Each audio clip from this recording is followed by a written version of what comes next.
Daawwattootaaf kabajamtoota hordoftoota sagantaa keenyaa lafa jirtan hundumaatti nagaa Waaqayyoo isiniif haa baay'atu jechaa attam jirtu. Jaalala Waaqayyoo ta'ee guyyaa har'aa sagantaa adda ta'e isiniif qabadhee dhiyaadheera. Isinis yeroo kana ana wajjin hirmaachuuf Waaqayyo ayyaana waan isinii kenneef galanni guddaan isaaf haa ta'u. Har'aa keessummaa addaan isiniif qabadhee dhiyaadha. Keessummaa addaa baay'ee kanani yaadu, baay'ee kanani jaaladhu. Baay'ee nama kabajamaaf ulfaatoo kan ta'an isiniif qabadhee dhiyaadhe. Isaanis ofuma isaanii yeroo isaan of beeksisan sagantaa keenyatti bal'inaan yommuu seennu hin argitu. Waaqayyo ayyaana isaatiin hunduma keenya wajjin haa ta'u. Turtanii amma dhumaatti yoo nu hordoftan baay'ee akkasiin sagantaa kanaan eebbifamtan shakkii tokko hin qabnu. Baay'ee barumsa guddaa, beekumsa guddaa, jajjabinaa furaa guddaa argattu. Waaqa hunduma keenya haa gargaaru. Kadhannaa gabaabaa goonee jalqabnaa hin kadhanna. Galanni ulfinni siif haa ta'u, amanamaaf tolaa kan taate kabajamaaf jaallatamaa abbaa keenya yeroo kana sagantaa kanaan yaa gooftaa akka wal arginu dhaggeeffattoota keenya bira dubbii keetiin akka geenyuuf waan nu gargaarteef galanni siif haa ta'u. Yeroo kanas gooftaati nu eebbisi sagantaa keenya keessatti argami maqaa gooftaa Yesuus si gaafanna. Ameen. Tole galanni Waaqayyoof haa ta'u. Karaa adda ta'een Waaqayyo dinqii hojjetee har'aa keessummaa addaan isiniif qabadhee dhiyaadhe. Keessummaan kun baay'ee keessummaa kabajamaa jaallatamaa. Tarii baay'ee keessaniif kan isin seenaa isaanii beektan, fuula isaanii kan hin beekne ta'uu danda'a ta'a. Garuu yommuu isaan wajjin wal bartan dinqii guddaa, ergaa guddaadha kan isin dhageessaniif argattani. Waaqayyo nu haa gargaaru. Mee kallattumaan gara keessummaa kootiin isin dabarsaa. Eenyu akka isaan ta'anii fi haala isaanii wal wajjin turree ilaalla. Waaqayyo nu haa gargaaru. Keessummaa koo kabajaa kan taatanii Waaqayyo isin haa eebbisu. Baga nagaan dhuftanii isin wajjin arguu koof gammachuu guddaan qabaa. Maqaa keessanii fi haala keessan gabaabinaan naa ibsitanii keessummoota koo wajjin akkasii wal bartanii barbaada. Kallattumaan eenyu akka taatan maqaa keessan dhaggeeffattoota keenyatti, hordoftoota keenyatti himaa jalqabna. Baay'ee gaariidha. Maqaan koo Lubasaa Akkataa Dhaabaan jedhama. Wallagga Lixaati. Yeroo Waaqayyo nama waametti namni hojii Waaqayyo hojjeta. Kanaaf Akkataa Dhaabaan jedhama. Baay'ee Waaqayyoof galanni guddaan haa ta'u. Egaa Lubasaa Akkataa Dhaabaa baga nagaan gara sagantaa keenyaa dhuftan jechuun jaaladha. Waaqayyo gooftaan guddaa isin haa eebbisu. Kabajamtoota daawwattoota dhaggeeffattoota keenyaa Lubasaa Akkataa Dhaabaa ani karaa adda ta'een har'aa fuula isaanii guyyaa har'aati kanan argadhe. Garuu naman baay'ee yaadaa ture, naman baay'ee isaan jaaladhuu fi kabaja guddaa isaaniif qabudha. Yeroo isaan tajaajilaaf hojii Waaqayyootiif gara naannoo ani jiru, gara naannoo keessumatti Giriileek iddoo jedhamee waamamu yommuu isaan dhufani, ani daa'ima ijoolleedha hin beeku. Haadha koo kan amansiise, maatii koo abbaa fi haadha koo gara amantiitti kan fide isaanii, harka isaaniitti kan isaan cuuphamani. Isaaniin karaa godhatee Waaqayyo maatii koo qaqqabee, ani immoo karaa sanaan maatiin koo immoo anaan qaqqabaniitu bu'aa kanaa ta'een ani as jira. Bara isaan naannoo sana turan keessa hojiin guddaan akka hojjetamaa ture baay'ee beeka. Haati koo maatiin koo waan natti himan baay'ee qabu. Namoonni yeroo isaan naannoo Giriileek turan isaan beektanis immoo Paaster Saaqqataanii eenyu akka ta'an bal'inaan isin ni beektu. Har'aa mee seenaa gabaabaa ta'ee kakkaasnee wal wajjin haasofna. Waaqa hunduma keenyaa gargaaru. Mee Waaqayyo gooftaan guddaa isin haa eebbisu. Keessumatti yeroo itti fayyadamuuf jecha waan bal'aa duubaa kaanee yoo gaggeessine yeroon keenya bal'aa nu gaafata. Mee naannoo Giriileek bara kam dhuftanii, akkamittiin dhuftanii, haalli yeroo sana maal fakkaata yeroo isin naannoo sana dhuftanii gabaabinaan dhaggeeffattoota keenyaan akkasiin geessaniin barbaada. Baay'ee gaariidha. Bara 1980ttidha iddoo sana dhufuun koo. Iddoo sana yommuu dhufu waldaan biyya Giriileek jiru kuni walumatti qabaatti waldaan jirtu waldaa ja'a. Garuu waldaa kana keessa lafa nafiitti waldaa keessa nama 20 nama 30 namooti baay'een keessa jiran. Maaliif kun ta'e jedhee yommuu gaafadhu iddoo sanatti namooti baay'een amantii kana fudhachuudhaaf hin cima. Qaallichaadhaan waan qabamanii jiranii fi uummati kun waan baay'ee irratti sammuun isaanii qabame waan jiruuf nama gara mishiiniitti yookiis amantii kana fudhatee itti deemuutti baay'een gammadan. Kanaafitu waldaan sun yeroo sanatti hin baay'anne. Waldaa 5tu jira, 6ffaan natu dhaggeeffannoo dhaabate. Okay, baay'ee gaarii. Waaqayyoof galanni guddaan haa ta'u. Mee haala hojii yeroo dhaqxanii waldaa jaan kana achitti argitanii tarii ni yaadattu maqaadhaan waldoota kana waldaa jaan jiran sana maqaa isaanii ni yaadattu? Tokko isuma Giriinleekii sana. Giriinleekii. Lammaffaa immoo Gabaa Sanbataati. Saayil isa jedhama. Saayil. Inni gaan immoo Keekuu Bakkereereeti. Okay. Inni gaan immoo Godaa Badaadii. Godaa Baradii, Godaa Badaadii. Kanaadha. Baay'ee isaa yoo yaadattu baay'ee. Almost gara afurii waldaa ishee gara dhumaa hundaqee gabaa waldaa ulee kan jedhamtu karaa kan isaa sokkanii shawaa keessa isheen naqee masqaliitti dhaaba. Okay. Gooftaaf galanni guddaan haa ta'u. Baay'ee dinqiidha. Egaa ani yeroo isin naannoo sana turtan ani hin beeku daa'ima gara waldaa isin dhufne. Maatiin koo gara waldaa kan dhufan yeroo isin naannoo sana tajaajilaa turtanidha.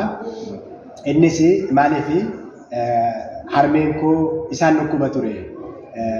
Karaa sana gara waldaatti kan dhufne nuti.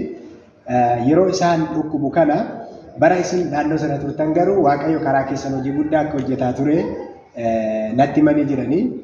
Warri keenya qaallichaa ture dhuunfi isaanii. Qaallutti amanu turanii garuu haati koo baay'ee waan dhukkubsattuuf abbaan koo iddoo hundumaatti lafa namni naannoo sanatti wal'aanamuu danda'u hundumaa edda wal'aansa geessanii booddee waan danda'amu. Kanaaf amantiin ho'aan naannoo sana jiru fayyinni iddootti argama namni namatti himuu waldaa Adventistii ture jedhan. Yeroo sana immoo isintu achi tajaajilaa jiran. Kanaaf dhumarratti iddoo hundumaa geessanii qaallus geessanii dadhabamnaan dhumarratti akka isaan dhufanii amanan kallattiin gaafa kennamuu fi dhufanii akka isaan amananii odeeffannoo maatiin kun natti himaniiru. Bara sana keessa sochiin amantii jiru baay'ee gaarii akka ta'e amantoonni baay'ee dammaqoo akka ta'an akka wal jaalatan odeeffannoon qaba. Kanaaf mee erga waldaawwan jaan kana dhaqxanii argitanii booda yeroo gabaabaa keessatti waldaan lakkoofsaan akka dabaleen odeeffannoo qaba. Baay'ee waldaan akka bal'ateen odeeffannoo qaba. Mee akkaataa kamiin, bifa kamiin, haala kamiin yeroo gabaabaa keessatti haala ulfaataa sana keessatti hunda'uun yeroo sana baay'ee qormaanni ture waldaan dura ari'annaa akka turte odeeffannoon qaba. Sana wal qabatee attamitti akka saffisaan hojiin kun hojjetamuu danda'u iddoo baay'ee akka geessan odeeffannoo qaba. Mee bifa kamiin fayyadamtanii akkaataa kamiin waldaa babal'isuu dandeessanii? Baay'ee gaariidha. Yeroon biyya sana dhufee Agayya kan jedhamtu keessatti argama waldaan Giriinleekii. Ganda. Agayya sana keessatti Abiraachii turan. Haa ta'u malee waldaan kun achitti baay'ee bootaan sun yookiin lafti sun kan isheenii waan ta'eef taa'u malee baay'ee hacuucamaa turan. Haa ta'u iddoo sanatti gara rakkinni jiru maaliif guddinni ta'uu didee yommuu gaafadhu naannoo tokko isaanii hundeemee ilaalu nama tokko lafa waldaa isaaniitti hin owwaallatan.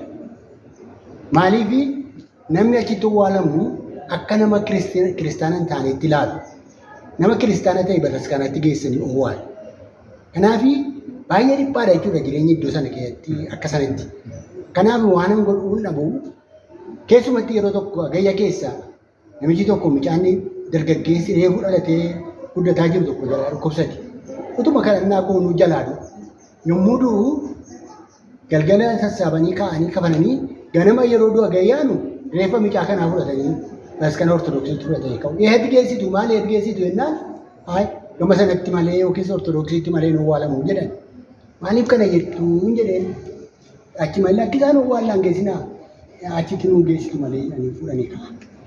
Egaa nama keessummaadha baay'ee isaanii. Amma yeroo kanatti namni yaafadhe attamitti owwaalamu attamitti owwaalchiftu jennaan abbaan isaatis dhaganiitu bishaan fuudhanii xammaqanii amma gaa ortodoksii ta'an jechuudha. Kanaaf owwaaluuf iyyuu birrii 50tti kaffalu.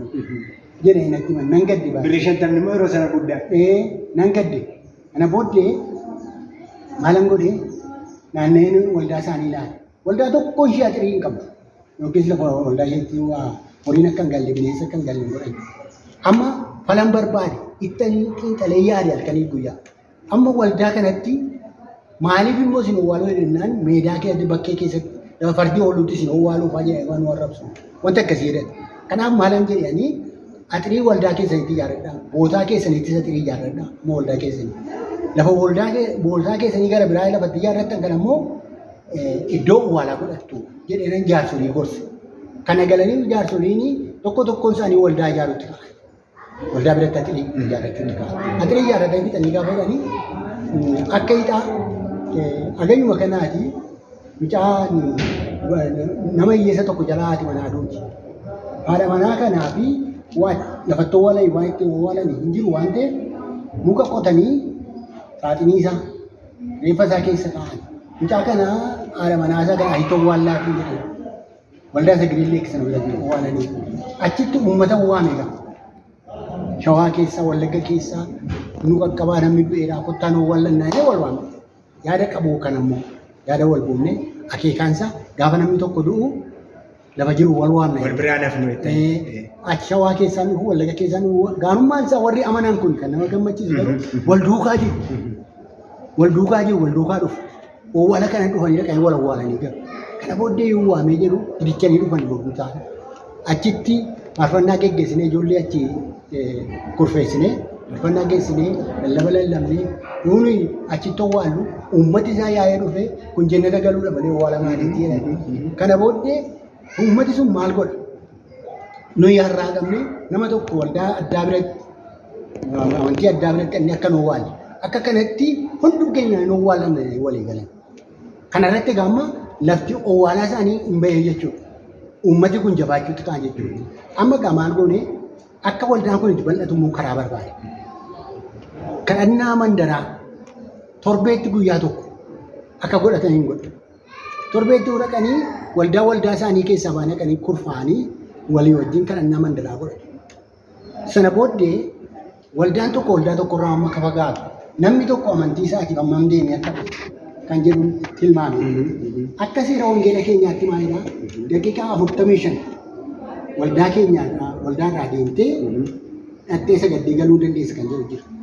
Kanaaf namni tokko daqiiqaa 45 ol dhufa taanaan daqiiqaa 45 booddee waldaan dhaabachuu turre jira kan jedhu hundeesse jechuudha. Kana booddee akka sanachitti walitti qabamanii sagadaa jiranitti isin waldaa tokko hin taatu. Na yaadadhaa waldaan Fageenya irraa walitti dhufu yeroo. Fagoodhaa dhufu. Yeroo yaadadhaa waldaan tokko waldaa warraan dhaab jedhamu. Waldaa warraan dhaab kanarraa ka'anii kan dhufanii gubbaa gabaa kamisaatii ba'anii dhufu. Warraan dhaab dhufu. Obboleessa keenya yaadadha Caalaa hin Sammuu kan jedhamu. Obbo Caalaan achi ba'ee paasterii Amasgeen. Paasterii Sagiree Leekkin ture. Paaster Roomsaa. No. Paaster Wayyumaa. Paaster Wayyumaa. Wayyumaa Caalaa. Achi dhufa. Achiiti ganda warraan dhaabina kan isa gadu. Karaan isaanii gidduu isaanii deemee madaala. Kan nama dhibu sa'aatii tokko Caalaa deemee dhufu. Kanaaf obbo Caalaatti nan himee namooti keessa nama maddanaa jennaan mana 10 waliin taanaa. Mana 10 kana keessa uumee qajeelaa jennaan lubbuu 25 olii. Lubbuu 25 akkoo waldaa tokko ta'uu hin danda'anii. Hamma kana ijoollee dhaquurraa waldaa asitti hundeessina kan jedhu gaafa. Haa ta'u jedhee hin dubbatanii waldaa akkasii kana uumuu isaanii dhufaanii namni walii galee jedhu obbo Caalaadha yeroo sana maal jedhe ati baakkoon dhattee amantiin koo Adventistiidha. Narraa iddoon manaan deemee dhaqee sagadaa kanaaf karaan narraa fagaatee maasii koo irratti ofitti kutadhee waldaa Adventistii ijaarradhaa lubbuu 25 taana jettee irratti farramsiiftee saba kana geeffattaa ittiin jedhu. Haa ta'u jedhee hin geeffate akkuma hidhaa waaqayyoon galannaa gahu waldaan baakkoo immoo warri baakkoo bulchiisii baakkoo immoo lafti sun lafa qonnaa yoo hin taane lafti kun mana namaatti hin dhiyaatu yoo ta'e bishaan gararraa hin jiru yoo ta'e iddoo sanatti uummata kanaaf iddoo owwaalaa yoo qabaatan wangoonni nu qabnu kana taanaanii gabaasa nuu kennaa ganda sanaaf barreessan. Warri ganda sanaa immoo maa jedhu iddoon isaa sun waan rakkoo nutti ifaa deebisu. Kanaanitu waldaan banamuutti ka'e jechuudha. Hundumsaa Caalaan isaa akka kanatti. Akka kanatti madarsilootiitiin jecha madarsilooti garee kadhannaatiin. Tole kabajamtoota daawwattoota dhaggeeffattoota keenya baay'ee waaqayyoon galateeffanna. Waan guddaa akkasiin barachaa jirtan shakkii hin qabu. Egaa muuxannoo guddaa argataa jirtu waaqayyoon illee itti galateeffataa jirtu. Akkaataa itti waaqayyo isaan gaggeesse bifa isaan tooftaa isaan itti fayyadamanii waldaa waaqayyoo babal'isaa turan asirraa waan baay'eetu hubachaa jirra. Keessumaa yeroo ammaa kana warri sagantaa kana daawwataa jirtani waldaan waaqayyoo hamma barbaadame bal'achuu yeroo dadhabde kanatti kana jechuun maal jechaadha? amantoonni naannoma jiran ho'isuu fi naannoma jiran itti deddeebi'uutiin alatti achi siqanii waldaa biraa banuu, naannoo biraa seenuu, magaala biraa seenuu kanarratti yeroo ammaa kana baay'ee hanqina guddaatu jira.